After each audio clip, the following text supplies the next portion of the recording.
আসসালামু আলাইকুম। আমরা আজকে আপনাদেরকে 1 টন, 2 টন এবং 3 টন স্কেলের ক্যালিব্রেশন ফাংশনটি বুঝিয়ে দিব। প্রথমে লোড সেল কানেক্টেড থাকা অবস্থায় হ্যাশ বাটন প্রেস করে মনিটরটি অন করে নিতে হবে।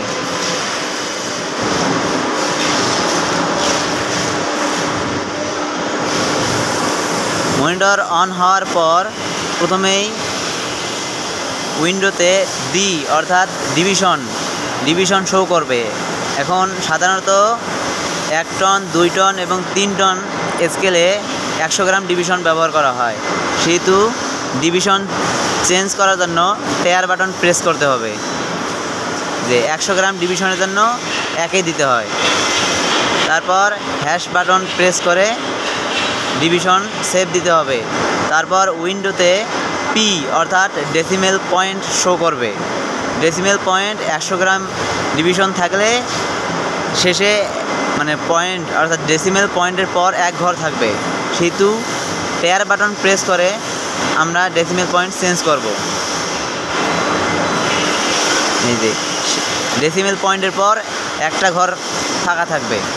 তারপর আবার হ্যাশ বাটন প্রেস, উইন্ডোতে যখন ফুল লেখা শো করবে তখন আমরা স্কেলের ক্যাপাসিটি দিব, যে কত কেজির স্কেল, সেহেতু টেয়ার বাটন প্রেস করে স্কেলের ক্যাপাসিটি দিতে হয়। ক্যাপাসিটি দেওয়ার জন্য এই যে টেয়ার বাটন প্রেস করলে ডেসিমেল পয়েন্টের যে ঘরগুলো, এই ঘরগুলো চেঞ্জ হবে, আর 0 বাটন প্রেস করলে নাম্বার চেঞ্জ হবে। যেহেতু আমরা 2 টন স্কেল দিয়ে আপনাদের ক্যালিব্রেশনটি করাইতেছি, সেহেতু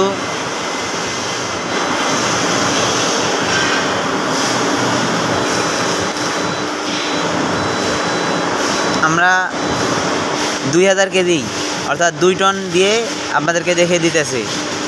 আর 3000 কেজির সময় 3 থাকবে এবং 1000 কেজি অর্থাৎ 1 টনের সময় 1 থাকবে। তারপর আবার হ্যাশ বাটন প্রেস করে সেভ করতে হবে।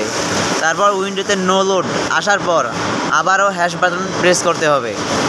হ্যাশ বাটন প্রেস করার পর উইন্ডোতে অ্যাডেড লোড লেখা আসবে।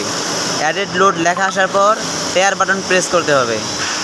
এখন আপনারা আপনাদের জানা অনুযায়ী যত কেজি দিয়ে ক্যালিব্রেশন করবেন, অর্থাৎ লোড যত কেজি দিয়ে ক্যালিব্রেশন লোড দিবেন তত কেজি এখানে উঠাইতে হবে। আমরা যেহেতু আপনাদেরকে দেখিয়ে দেওয়ার জন্য 100 কেজি দিয়ে দেখিয়ে দিতেছি।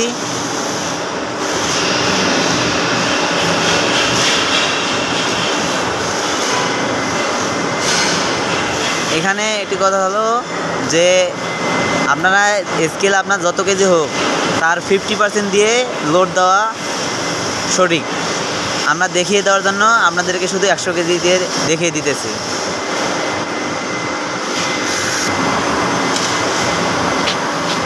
আমাদের 100 কেজি লোড দেওয়া কমপ্লিট। এখানে এই লোড সেভ করার জন্য যখন স্টেবল বাতি জ্বলে উঠবে তখন হ্যাশ বাটন প্রেস করে লোড সেভ দিতে হবে।